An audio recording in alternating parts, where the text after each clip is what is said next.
بسم اللہ الرحمن الرحیم۔ شروع اللہ کے نام سے جو بڑا مہربان نہایت رحم والا ہے۔ السلام علیکم۔ بنی اسرائیل میں ایک عبادت گزار شخص تھا۔ وہ لوگوں سے الگ رہ کر عبادت کیا کرتا تھا۔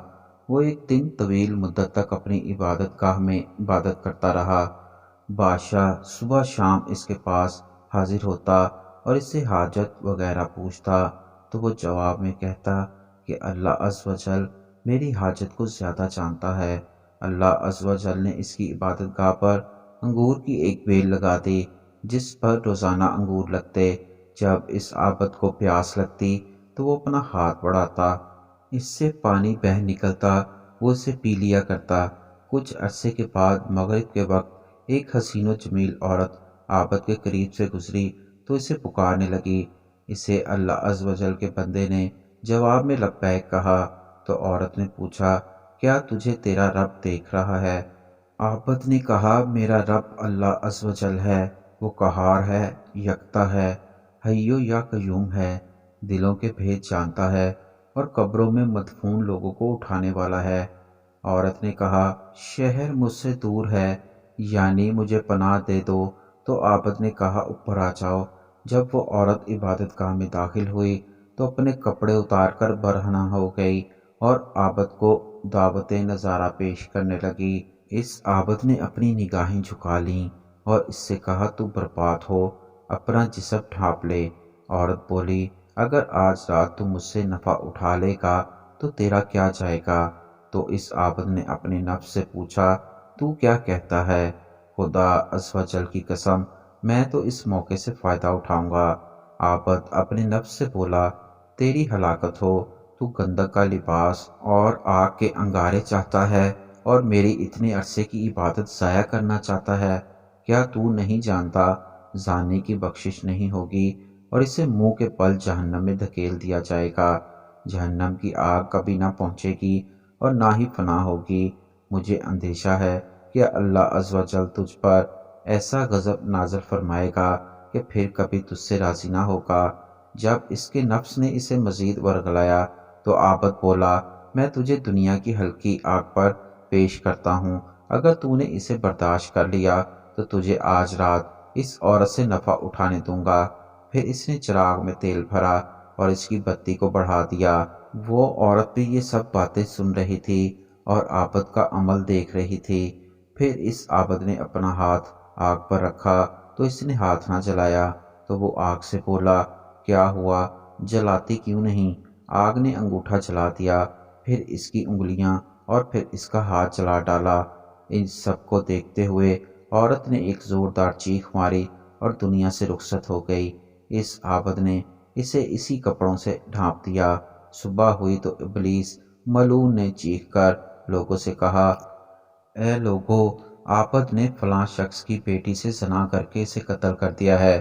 تو بادشاہ اپنے لشکر اور رعایا کے ساتھ سوار ہو کر آیا۔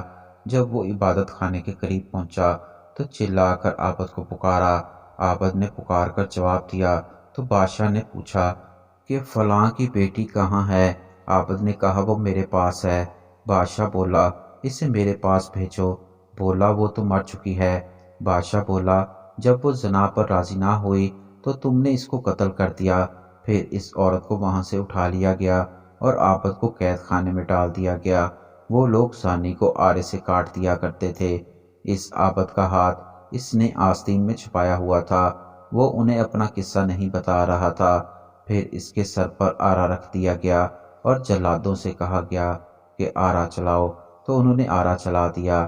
جب آرا اس کے دماغ تک پہنچا تو اس کے منہ سے آہ نکلی تو اللہ عز و جل نے جبرائیل علیہ السلام کو بھیجا، اس سے کہو کچھ نہ بولے، میں اسے دیکھ رہا ہوں۔ میرا عرش اٹھانے والے اور آسمان کے مکین فرشتے رو رہے ہیں۔ مجھے اپنی عزت اور جلال کی قسم، اگر اس نے دوسری مرتبہ آہ نکالی تو میں آسمانوں کو زمین پر گرا دوں گا۔ تو اس نے مرتے دم تک کوئی آہ نہ نکالی، کوئی اور بات نہ کی۔ جب اس کا انتقال ہو گیا تو اللہ عز و جل نے عورت کی روح واپس لوٹا دی۔ تو وہ عورت بولی، خدا عز و جل کی قسم، یہ مظلوم تھا، اس نے زنا نہیں کیا تھا، میں ابھی تک کنواری ہی ہوں۔ پھر اس نے لوگوں کو پورا واقعہ سنا دیا تو لوگوں نے عابد کا ہاتھ دیکھا، وہ عورت کے بیان کے مطابق جلا ہوا تھا۔ وہ لوگ بولے اگر ہمیں معلوم ہوتا تو ہم ہرگز اسے نہ چیرتے۔ جب وہ عابد دو ٹکڑے ہو کر زمین پر گر گیا تو وہ عورت اپنی سابقہ حالت میں لوٹ گئی۔ لوگوں نے ان دونوں کے لیے قبر کھودی تو قبر میں مشک، عنبر، کافور کی خوشبو آئی۔ جب وہ جنازہ ادا کرنے کے لیے اس کے پاس پہنچے تو آسمان سے ایک منادی نے انہیں ندا دی، ٹھہر جاؤ، پہلے ملائکہ کو جنازہ پڑھنے دو۔ پھر ان لوگوں نے ان کا جنازہ پڑھا اور انہیں دفن کر دیا تو اللہ عز و جل نے ان کی قبر پر یاسمین کا پودا لگا دیا، اور انہوں نے ان کی قبر پر ایک تختہ پر پڑا ہوا دیکھا، اس پر لکھا تھا کہ اللہ عز و جل کے نام سے شروع جو نہایت مہربان اور رحم والا ہے۔ اللہ عز و جل کی طرف سے اپنے بندے اور ولی کے لیے میں نے اپنے عرش کے نیچے ایک ممبر نصب کیا اور اپنی ملائکہ کو جمع کیا۔ جبرائیل علیہ السلام نے خطبہ دیا اور میں نے اپنے فرشتوں کو گواہ بنایا کہ میں نے فردوس کی 50,000 حوریں تیرے نکاح میں دیں، اور میں اپنے فرما بردار اور ڈرنے والے بندوں سے ایسے ہی پیش آتا ہوں۔ اللہ عز و جل کی ان پر رحمت ہو اور ان کے صدقے ہماری مغفرت ہو۔